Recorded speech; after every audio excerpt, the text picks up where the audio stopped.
시옷 인스티튜트. 안녕하세요. 시온연구소입니다. 시온연구소 오늘은요, 숭실대에서 진행한 썸머 발명학교 두 번째 날 했었던 내용을 여러분들께 소개를 좀 해드리려고 합니다. 이 숭실대에서 진행한 이 썸머 발명학교는 발명을 소재로 해서 융합교육 캠프를 진행을 했는데요. 여러분들과 같이 이야기 나누면서 이러한 어떤 캠프의 장이 많이 마련되기를 바라는 마음으로 수업 설계를 이렇게 해볼 수도 있다라는 사례 중에 하나로 여러분들께 소개를 시켜드리고 싶습니다. 2일차 때의 주제는 발명과 융합 과학 메이커라는 주제로 진행이 됐는데요.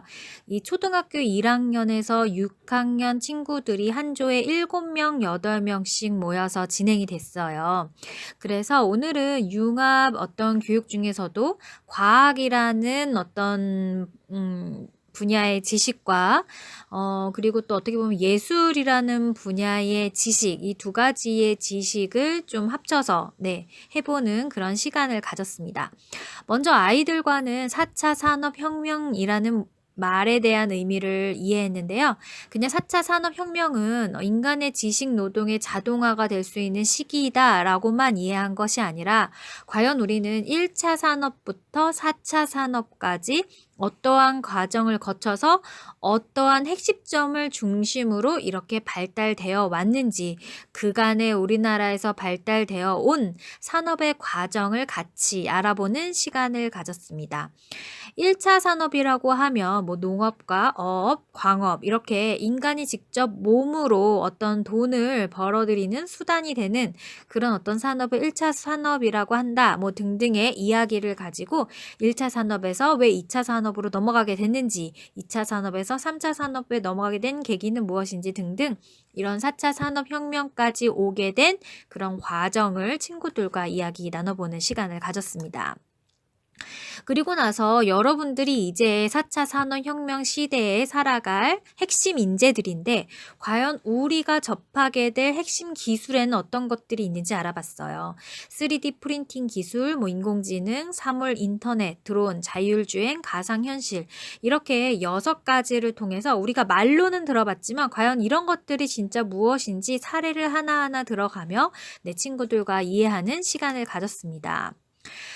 그리고 나서 첫 번째 내용과 첫 번째 했었던 활동과 마찬가지로 오늘 이 두 번째 시간에도 역시 아이들에게 교재를 줬어요. 그래서 그 교재 중간중간에 보면 바로 전에 선생님이 설명한 내용을 다시 한번 떠올리면서 적어볼 수 있는 그런 어떤 내용이 있습니다. 그래서 교재의 빈칸의 내용을 채워보면서 내가 지금까지 선생님이 했던 내용을 잘 이해하고 있었는지, 그리고 그 내용이 잘 떠오르는지, 잘 집중했는지 스스로도 좀 파악해보는 그런 시간을 가졌습니다.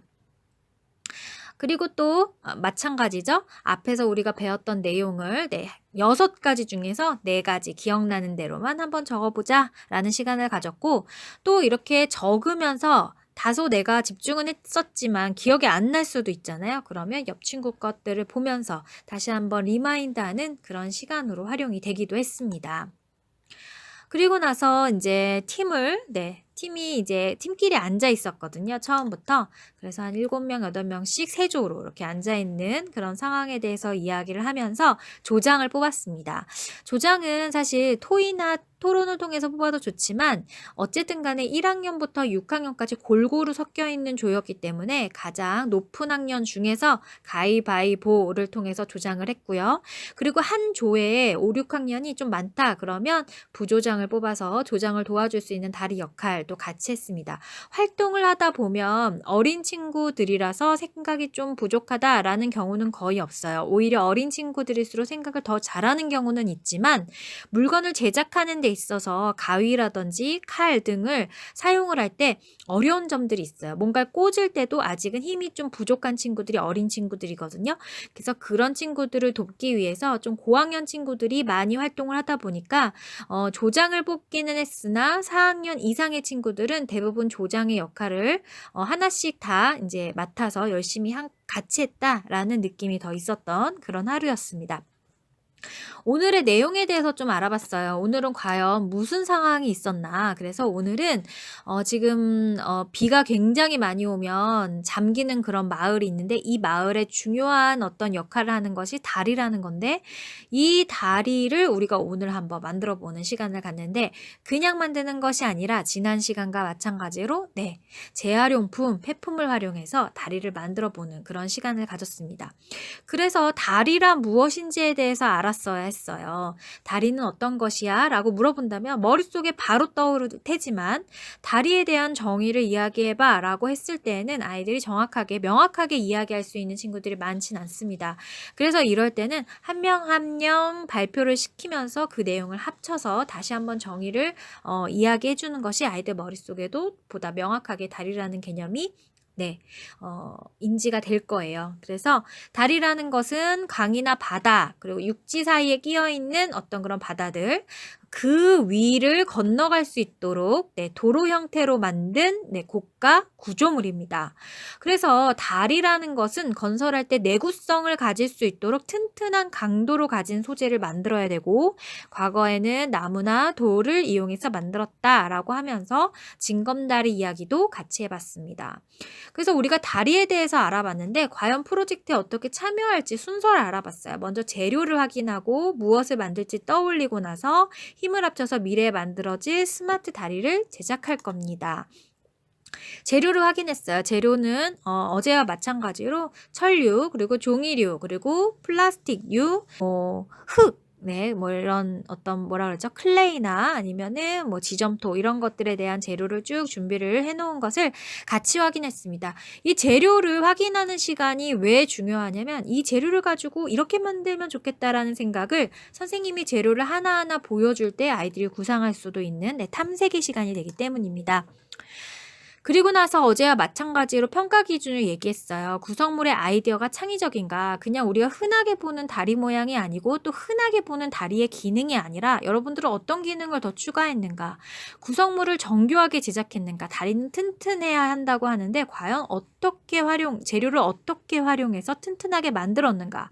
그리고 아이디어 기법을 통해서 아이디어를 얼마나 색다르게 창출했나, 그리고 완성 후 주변 정리와 마무리를 잘했는가.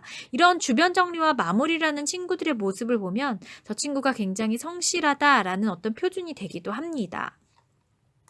자, 그래서 오늘의 활동으로 본격적으로 친구들과 이야기 나눴어요. 먼저 다리에 대한 종류에 대해서 알아봤습니다. 그냥 우리가 흔하게 봤을 땐 다 똑같은 다리인 것 같지만 다리의 형태가 다 다르다. 형교, 아치교, 트러스트교, 라멘교가 있다. 이 4가지에 대해서 알아보는 시간을 가졌습니다. 그래서 형교라는 것은 어떤 걸 형교라고 하는지 같이 사례도 보고 예시도 들어가면서 충분한 이해를 위해서 좀 얘기를 많이 해줬고요. 라멘교도 마찬가지입니다. 그리고 아치교, 트러스트교를 이야기했고, 또 다리 이외에 그 위에 들어가는 케이블 형태의 다리가 또 있는데, 하나는 현수교라고 부르고 하나는 사장교라고 부르는데, 이것 2개에 대한 이야기도 같이 하면서, 이 다리라는 것은 바람을 맞바람으로 또 지탱하기도 해야 되고, 위에 왔다 갔다 하는 차들을 지탱하기도 해야 되기 때문에 어떠한 측면에서는 굉장히 과학적인 건설물이다. 그리고 바람을 견디고 또 무거운 것을 계속해서 견뎌야 되는 것들이다 라는 걸 가지고 우리가 오늘 당면할 어떤 문제 상황을 해결할 수 있는 방법들에는 어떤 것들이 있을지를 고민하는 시간을 가졌습니다. 다리의 종류에 대해서 4개 이상 적어보는 시간을 가졌어요. 아이들이 굉장히 잘했습니다. 그리고 나서 이제 드디어 브레인스토밍 시간을 가졌는데요. 먼저 그냥 생각나는 대로 이 다리를 어떻게 만들지에 대해서 브레인스토밍 하고 나서, 오늘은 조금 더 구체적으로 스캠퍼라는 기법을 통해서 이 다리를 어떻게 발명할 것인지에 대한 질문, 힌트를 얻어보는 시간을 가졌어요. 스캠퍼 기법이라는 것은 SCAMPER, 각각의 이 알파벳의 첫 번째 글자로 해당되는 그 단어들로 질문을 만들어서 던짐으로써 내가 지금 현재의 불편함을 느끼고 있는 이 물건을 이러한 질문을 해본다면 어떤 문제 해결 과정이 나타날 수 있는지 자신의 아이디어를 떠올리는 그런 방법이에요.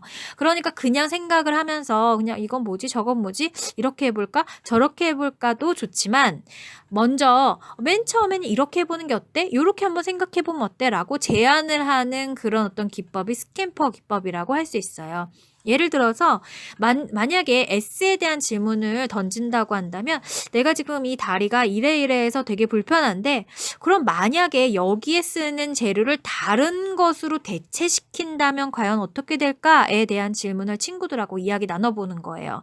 지금 현재의 뭐 재료는 플라스틱인데 이 플라스틱을 고무로 하면 더 좋을 것 같다. 이런 어떤 내용에 대한 질문을 이 스탬퍼 기법에서 해주는 거죠. 그리고 두 번째는 또 그럼 우리 뭔가 합쳐봐서 더 좋은 다리를 만들어 볼까라고 한다면 어떤 아이디어가 나올 수 있는지 이야기해보는 거죠. 그러니까 결국 스탬퍼 기법은 선생님이 되는 어떤 기법 하나를 가지고 친구들에게 질문을 준다라고 할 수 있어요. 한 방향으로만 계속해서 아이디어가 진행될 때 선생님이 이런 방법도 있잖아 얘들아 하면 아 그런 방법도 있지 하고 또 다른 다각도의 시각으로 아이디어를 계속해서 발산하는 것과 마찬가지로 이 스탬퍼 기법은 그러한 역할을 대신해준다라고 이야기할 수 있을 거예요. 그래서 스탬퍼 기법을 통한 아이디어 창출 시간이 있었습니다. 각자의 아이디어를 다 적고 나서 많이 적었든 적게 적었든 중요하지 않습니다. 이 내용을 가지고 팀 친구들끼리 모여서 좋은 내용들을 가려서 이 내용들을 합쳐서 우리 팀만의 다리를 만들 수 있도록 토의를 하는 거예요. 토의를 하는 수련 과정을 거치게 되면 다리 모양을 그려보고 이 다리를 어떻게 구현할 것인지 역할을 분담한 다음 드디어 이제 배가 고프니까 점심을 잠깐 먹고요. 설계를 하고 나서 역할 분담이 제대로 된 팀부터 제작을 합니다. 역시 제작하기 전에는 선생님은 이러한 다리를 만들어 봤다. 그럼 선생님이 뚝딱 만들어 본 다리의 사례에 대해서도 같이 한번 이야기해 봤고요. 그리고 역시 선생님은 뾰족한 물건을 들고 다니지는 않는지 너무 험하게 뾰족한 물건을 쓰진 않는지 등등 그런 친구들만 감시를 하고 친구들은 팀 안에서 서로 협력하면서 굉장히 멋진 다리들을 만들었습니다. 그래서 모든 다리가 만들어진 후에는 모든 다리를 다 모아놓고 각각의 조에 한 명씩 일어나서 우리가 만든 이 다리에 대한 설명을 하면서 폴라로이드를 찍고 마무리하는 그런 시간을 가졌어요. 그리고 마지막으로 빼놓을 수 없는 활동이죠. 과연 오늘 나의 모습은 과연 몇 점이었는지 스스로를 돌아보는 평가의 시간을 가졌습니다. 구성물의 아이디어는 창의적인지, 구성물을 정교하게 제작했는지, 앞에서 선생님이 제시한 평가 기준대로 나는 과연 오늘 얼마나 내 활동에 충실했나 라는 것을 1점에서 10점 사이의 척도 중에서 자기가 선택해서 스스로 반성해보는 그런 시간으로 마무리했습니다. 여러분 어떤가요? 이렇게 한 4-5시간 동안 친구들과 이렇게 융합교육 캠프를 한다는 것은 매우 흥미로운 어떤 그런 시간입니다. 어느 누구에게나 주어지지도 않는 것 같아요. 이런 또 기회도 많지도 않고요. 하지만 이렇게 유튜브에 제가 영상을 올리고 사례를 소개한 내용을 여러 사람들이 보게 되는 기회가 있다면 분명히 이런 캠프의 장은 앞으로도 많이 열릴 것이라고 생각합니다.